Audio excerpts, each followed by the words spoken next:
Таңғы уақыт берекенің бастауы, ал береке деген жақсылықтың, нығметтің көбеюі, жолдың ашылуы, істің жеңілдеуі. Әр күнгі береке таң намазынан басталады. Таңғы уақыт адамға сергектік сыйлайды. Жүректің тыныш, ақылдың тұнық болатын кезі. Білім алып, жаттауға қолайлы уақыт. Дұғалар қабыл болатын сәт. Алладан ризық несібенің бөлінетін шағы. Пайғамбарымыз «Уа Алла, үмметімнің таңын берекелете көр» деп дұға жасаған екен. Атам қазақта ерте тұрған еркектің ырысы артық, ерте тұрған әйелдің бір ісі артық деп бекер айтпаса керек. Бірде имам Шафиғи таң намазынан кейін үйіне қайтып келе жатып, жолда бір кісімен кездесіп қалады. Әлгі кісі имамға сәлемін беріп, жақсы тілек дұғасын жасап болғаннан кейін «Таңды қалай атырдыңыз?»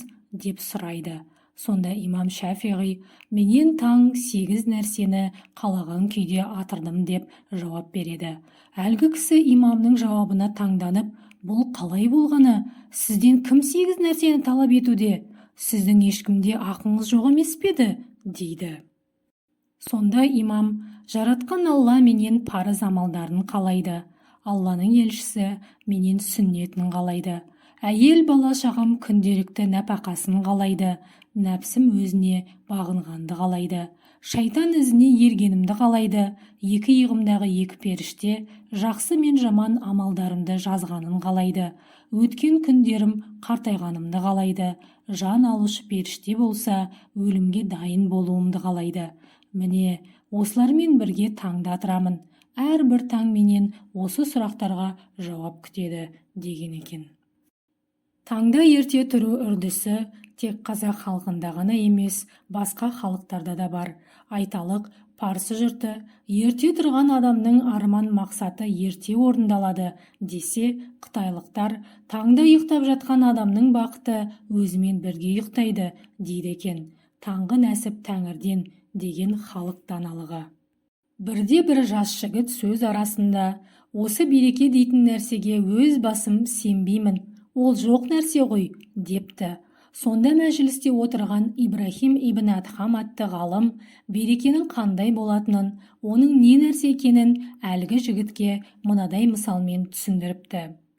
«Ит пен қойға қарашы, оның қайсысы көп төлдейді?» деп сұрайды ғалым.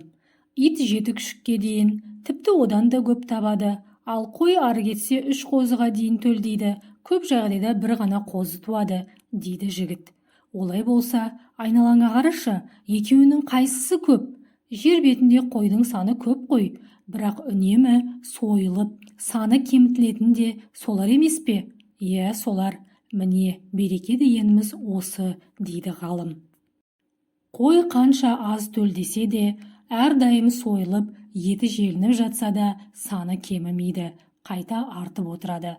Ал қойдан 2 есе көп күшік дейтін итті ешкім сойып жемесе де, оның саны аз. Жігіт таңырқап ойға батады. Сосын, расында да солай екен. Сонда мұның себебі не? Неге итте береке жоқ, ал қой берекелі деп сұрайды. Сонда Ибрахим ибн Адхам: «Өйткені қой түннің әуелгі уақытында ұйықтап, таң атпай тұрып алады. Осылайша Алланың мейірімі түсетін таңғы уақытқа дөп түсіп берекеге кенеледі. Ал ит болса, түнімен әупілдеп ұйықтамайды, сосын таң атар шақта барып ұйқыға кетеді.